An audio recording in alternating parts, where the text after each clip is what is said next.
Hello everyone, this is C05 and welcome to the Cobra Command Central Toy Review. And today's review, we're looking at the 2006 release by ToyBiz of the Marvel Legends action figure review. And we'll be looking at the series number 11 of the Legendary Rider series featuring Vengeance, the action figure review. First things first, this is Vengeance and it comes with a huge bike. And behind the figure and the bike itself, it comes with issue number 39 of Ghost Rider comic. At the back, you have the rest of the stuff going on. You got the Hulkbuster, the Thing. I have already made a review of Taskmaster. You notice there's some sort of difference, yes? I'll show you guys the picture later on. There's Scarlet Witch and Ultron. There's Wonder Man as well, and there's Wolverine on a Hawk bike. So, without further ado, let's open up this packaging so I can molest the toy. Be right back. And we're back after removing the figure and the rest of the stuff out from the packaging. Now we have Ghost Rider comic at the back there, issue 39, and that's not Vengeance's first appearance, of course. Now let's take a look at the bike. The bike itself, I really like the design of the bike itself. The mold is very nice, especially the front part of the wheel, very menacing. And the flaming wheels itself. Of course the flaming wheels do not move, of course, but they are nice enough to include two wheels at the bottom of the flaming wheel, so it lets you roll.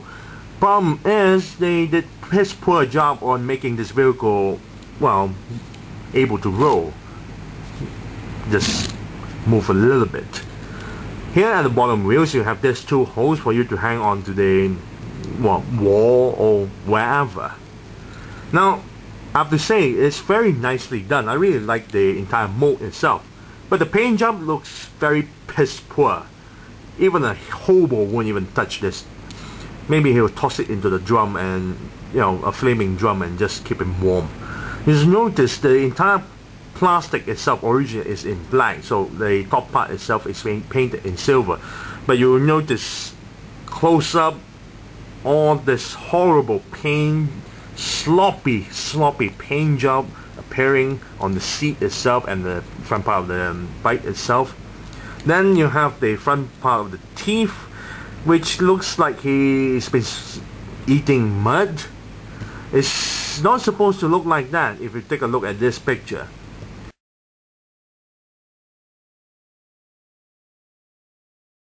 Yeah, I'm not too sure what's going on with their mind right now. The eyes actually not bad. It's sort of deep red there. Then you have the flame to have this lighting reflect onto the bones itself, but they tend to do a bad job painting it onto the bones itself. As you notice, this entire section is orange, but the ribs are not. Then from the inside, there's actually orange paint jobs going on, so that's on the other side. At the top part of the edge of the ribs itself, so that's on the other side. And then you got more orangey paint in this section, this bottom section here, bottom of this too, and here. I understand they're trying to make flame, the reflective light from the flame itself, but they did a really piss poor job out of it. Next we have the silver paint from the spikes itself, which also is piss poor. You notice this part here, so does this part and this part. Look at this. What kind of monkey actually let this toy pass through is beyond me. Now you have the bike. The bike actually turns left and right. It doesn't have a kickstand, so if you want the bike to park this really nice looking fashion, you can't, because the wheels are sort of in an angular position. It will just fall. So yeah. Next we take a look at the figure itself. The paint job of the figure looks kind of horrible looking if you compare to the picture here.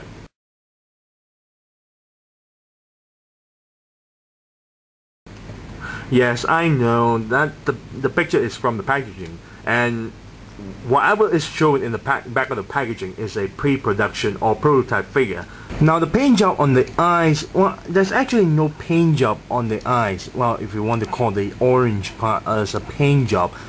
Technically, Vengeance have red eyes, or if you want to compare the original packaging, the original prototype figure, the eyes are black, but this is just purple with orange slapped onto the forehead itself. However, the rest of the figures that I scrounged through is just total purple head. But if you take a look at the head itself, it's in purple. I know there are some issues that Vengeance head is a slight purple, but not this kind of purple. And especially why is it that they are not following the same version as shown in the comic at the back here, or even at the top part of the packaging. So yeah. Next we have the rib bones, which kind of look, well, it's purple.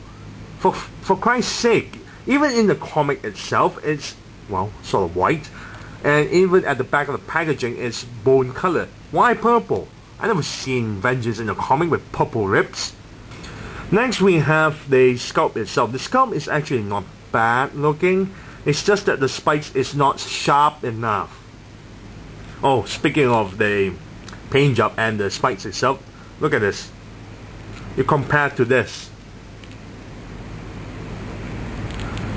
Black paints smudging onto the spikes itself. Really sloppy work.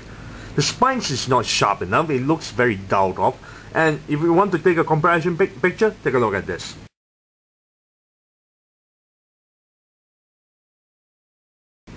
Yeah, the spikes are far more sharper. But why are all the spikes here? Even the head looks like a rooster. Eh? Also, the rib cage, the plastic itself is very super soft, as you can see, compared to the spikes here. Not too sure why they make it so soft in the first place. Now, you got the flaming head going on, but the flame doesn't work very well on the figure. It looks like a toupee. He's like Carrot Top. And then you have articulation for his jaw, but due to the flames and the way the ball joint on the neck itself is positioned at, you can't actually open the jaw all the way down. This is as much as you can get it to open, so that's kind of pointless. Also, you have to worry about the jaw on, well, the joints at the jaw itself. This version, this one's popped off. Yeah. Head can move left and right. Arms can move 360 degrees, sorta, if you want to call it 360 degrees, because the shoulder pad is actually more softer plastic. The upper bicep can turn 360 degrees, and there are double joint on the elbow itself. The forearm can turn 360 degrees, wrists can go inwards and outwards, fingers can go inwards and outwards as well. There is no torso articulation. There is waist articulation that turns 360 degrees. This one can't close in because the joint at the shoulder itself is all frozen, but it can still move a little bit. Then you have the hip joint, which is ratcheted, really noisy. Go forward, backward, go to the sides, solo tie, double jointed knee. Ankle joint can go downwards, upwards, go side to side, and the toe can go upwards. There is no calf joint, which is kind of weird. Then again, it doesn't even have a torso joint, which is even more bizarre. But instead, they sacrifice the torso joint and the calf joint to give poor Vengeance here with a, well, articulation for his jaw, which you can't barely open all the way out. Because the front part of the teeth itself, the fangs itself, this part of the fangs itself is way too long. So, yeah. Overall, if I want to say if this figure is really worth it or not, well, for 20 ringgit, yeah. Other than that, I wouldn't pay more than 20 ringgit on this figure. So, if I'm going to give a rating out of this, I'm just going to give it a 2 out of 10. So, I thank you all for watching. This is Lucy05, and I'm signing off.